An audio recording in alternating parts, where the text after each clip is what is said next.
Hello guys, ayan. So ngayon ay mag-unbox tayo ng camera, one set ng camera.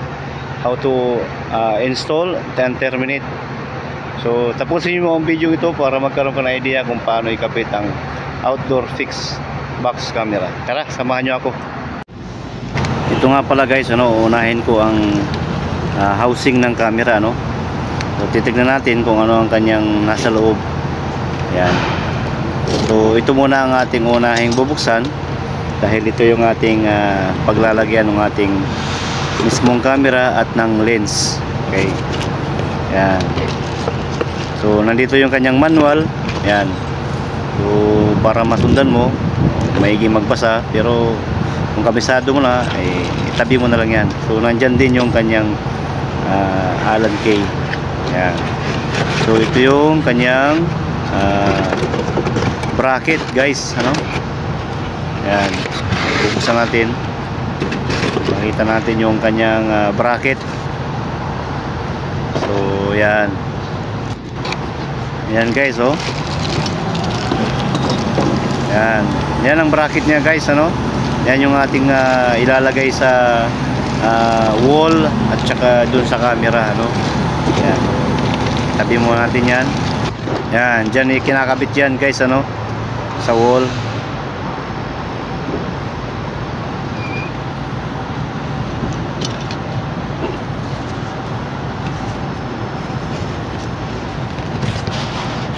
Yan guys, yan ang kanyang housing. So siguro nakita nyo yan minsan sa labas, sa mga labas ng building, o kaya yung kanyang mga so ito po yung housing ng camera natin. Wala pa pong lamang camera yan, bali housing pa lang po yan. Bubuksan natin yan para makita po ninyo kung ano ang nasa loob ng housing box na yan, ng camera. So yung manual na nakita nyo kanina guys, nandun na rin po yung Allen key, yung pambukas nyan. Nandun na rin po yung kanyang bolt and nut. Mamaya ipapakita ko sa inyo kung paano ikabit. Kukunin ko muna yung Allen key para mabuksan natin yung housing box camera natin. Yan. Nandito rin po yung kanyang manual para sa iyong informasyon para paano mo siya install. Ayan. So meron po siyang English, English. Yan, kung paano mo siya ikabit. Ayan. At meron din po siyang Arabic. Ayan. So sapagkat nandito tayo sa bansang Saudi, kaya meron din siyang translation ng Arabic guys. Ayan. And then meron din po siyang warranty. Ayan. So sabihin natin yan. Ito ang kailangan natin guys, yung Allen key. So nandyan po yung Allen key, pambukas ng housing box camera natin. And then nandyan din po yung bolt and nut, Mamaya kung paano natin kakabit yun, papakita ko mamaya guys. Tignan nyo muna ito. Ayan, bubuksan ko mga guys para makita ninyo yung nasa loob ng housing box camera na yan, Ayan, madali lang pong buksan to dahil hindi naman po siya mahirap buksan.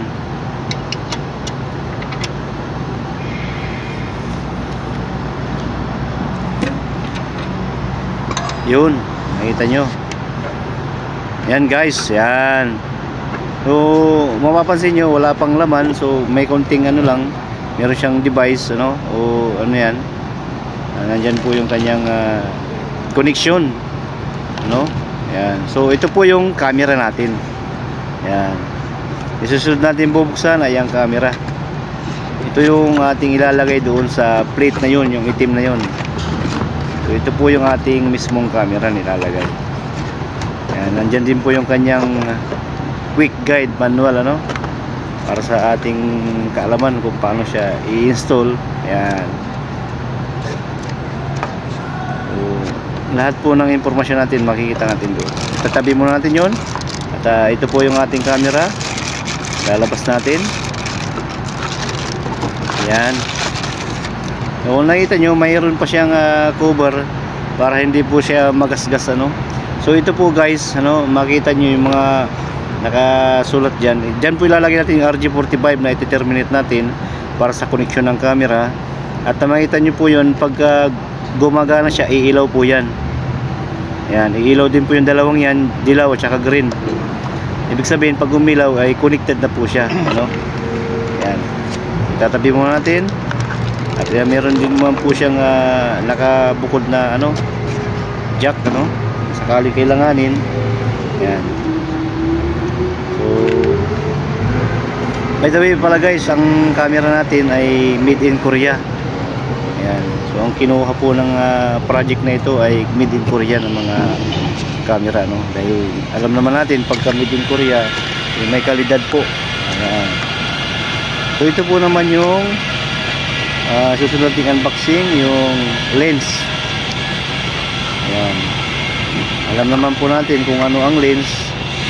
Nandyan din po yung kanyang manual guide para masundan natin kung ano yung gagawin natin. So okay na yan. Yan. Yun kung paano siya i-connect, ano guys, doon sa camera, lens to camera. Meron din po siyang ano. Yan. So ilalabas natin yung lens. Ito na po yung ating lens. Yan.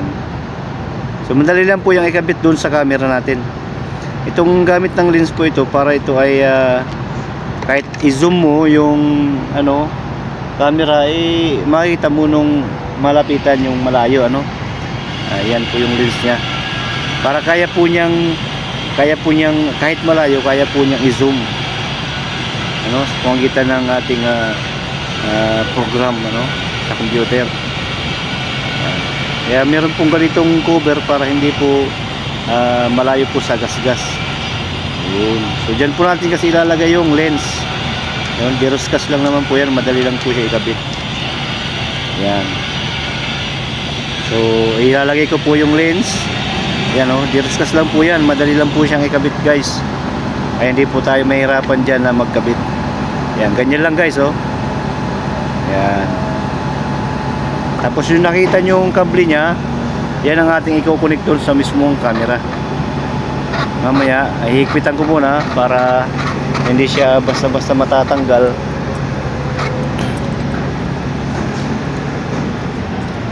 Ayan, oh. Yan, nakita nyo, hihigpitan ko na para hindi na po tatanggalin. Diretsahan na pong kabit yan. Yan guys, ano. So nakita nyo yung na yan. Ayan, oh, yung port. Diyan natin isasaksak yung kanyang kable para mag-connect po yung lens. Magkaroon siya ng contact.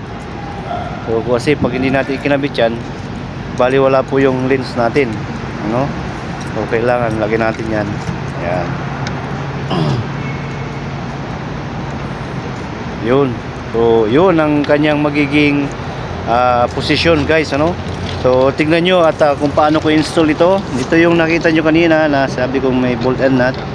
Yun ang gagamitin natin dun sa ikakabit natin sa plate para hindi po siya ano, para steady po siya, hindi po siya nagalaw. Yan.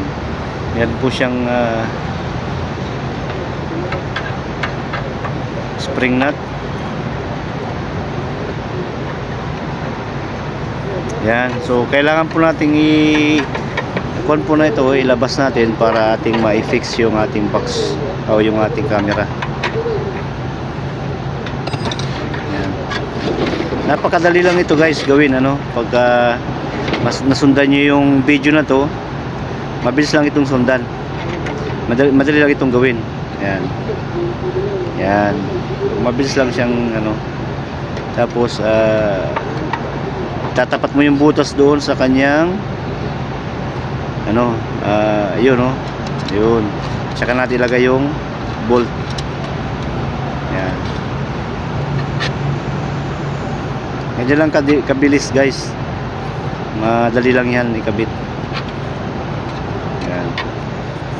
So mamaya, no, Pagka nailagay nyo na yan guys, ang gagawin natin, tatapat natin doon sa mismong ano nya, cover ano, para hindi bumunggo. Yan, hindi mabunggo yung pag itinakip natin yung cover, yung housing, ay hindi siya tatamaan. So kailangan tansyahin mo guys, madali lang naman yan. Tansyahin mo lang siya para hindi mabangga nung cover ng housing ng ating ano, box, housing box ng camera. Yan, pagka okay na guys, ihigpitan mo na yung plate para hindi na siya nagalaw-galaw. Yun, no? Kung titingnan natin guys, yan, kung tama yung pagkalagay, yun. So hindi siya babangga, no? Safe po siya. Yun. So ngayon guys, yun po ang ating paglalagay ng ating camera. Yan. So okay na po yan guys, ano? Medyo po na tayo dyan, ayos na tayo dyan. Tatabi muna natin dahil titignan natin yung iba pang ilalagay. Ito naman po yung bracket nya guys, ano? Yan ang ikakabit natin doon sa wall. Kung nakita nyo yung isa, so dahil extension siya, no? So ganyan po. Yan ang una na ilalagay para pagkakabitan ng tornilyo. So ito yung kable po guys, ano? Ang kable po natin ay Cat 3 armor cable po ito. Yan, medyo matigas-tigas. Yan po talagang ginagamit na kable pang outdoor. Cat 3 po, ano? Yan. So kung nakita niyo yung kinabit ko yun ang i-fix natin dahil yun ang pagkakabitan natin ng bracket. Yan. So sundan nyo na lang po ito guys. Panoorin kung paano ko ikabit.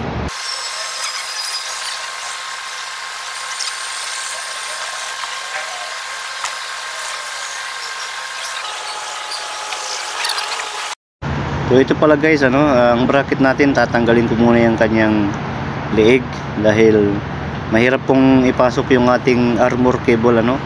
Matigas po kasi kaya kailangan tanggalin muna ito.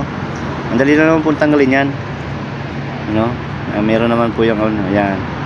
So kailangan kasi tanggalin dahil para maikabit natin ng maayos yung kable. Ayan guys, oh, kakabit ko na yung kable, isusuksok ko na yung kable sa loob.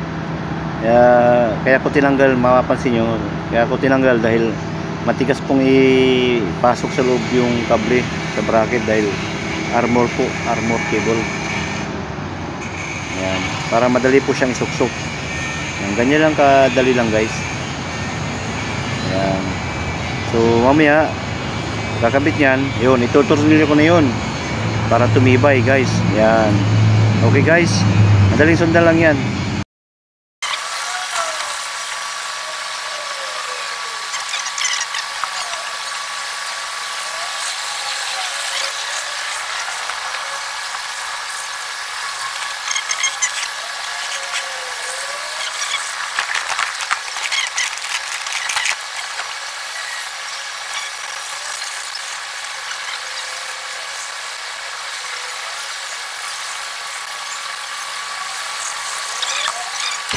Yan na guys, ano, tapos ko nang ma-fix yung ating bracket.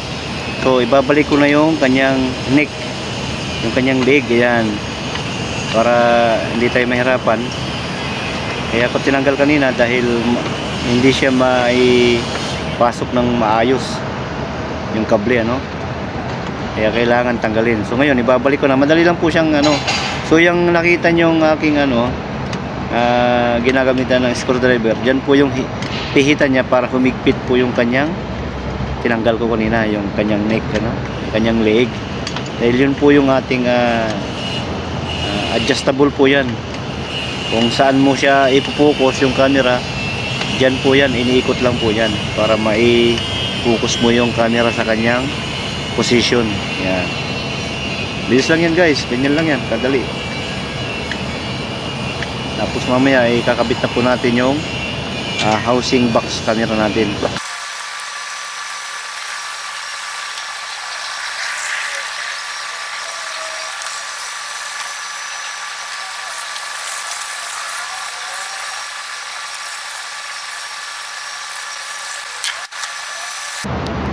guys, tapos na natin ikabit, ano.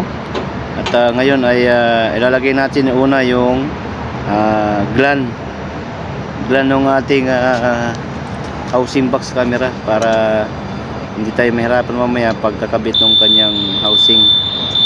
Yan, so, higpitan ko muna ng konti para hindi na nagalaw-galaw yung ating leg ng ating bracket. So napansin nyo, yun yung puti, yun yung kanyang gland. Yan, papasok ko na po yung kable doon sa housing box camera natin, ano. Yan. Yan. Ganyan lang po kadali i-install yan, guys.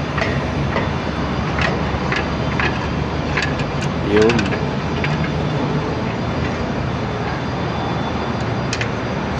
Yun, kung kaya mong buhatin yan mag-isa, okay yan. Pero kung kailangan mo ng kasama, pwede ka magtawag. Pero sa akin kasi, guys, kabisado ko na, kaya ako lang mag-isa nagkabit. Ayan.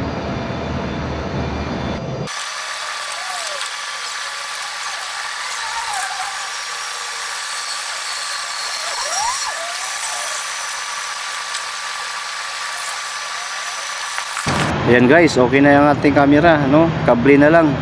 So ngayon, ang gagawin ko po ay susunod ko ang kable. Lalagyan ko na po siya ng module, ano?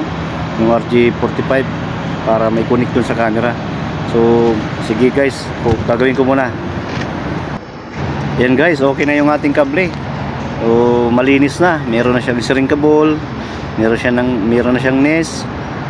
Yun, nakakabit na rin natin module. Yan po yung module na yan ang isasaksak po na natin sa kable, sa camera, no? So ganyan po ang paggawa po niyan, at para ito ay maging pasado sa ating inspector, ano? Yan, so titingnan natin kung gagana yung camera, kung tama yung ano, yun.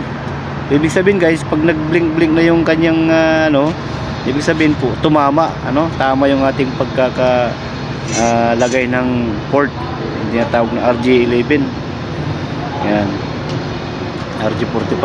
So ganyan po ang magiging itsura niyan guys pagka naka-set na, nakaayos na yung kable sa camera. So ready na po yan guys, okay na yan, no? Nakita nyo may ilaw na, no? Yan po, okay na yan.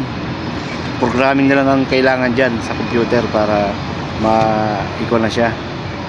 Yun, so salamat guys.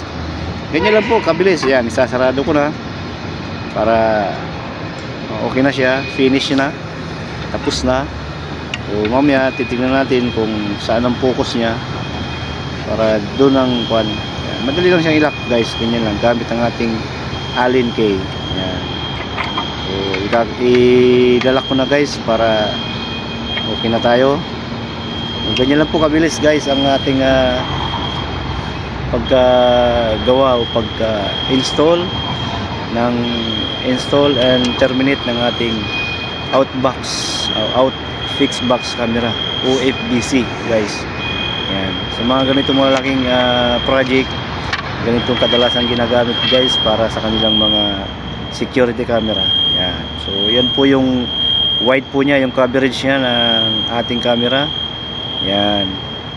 So ganyan po ang kanyang magiging position, ano, nakapokus po siya doon sa labas. Ayan. Okay guys, salamat guys sa panonood, ano. Sana po marami kayong natutunan.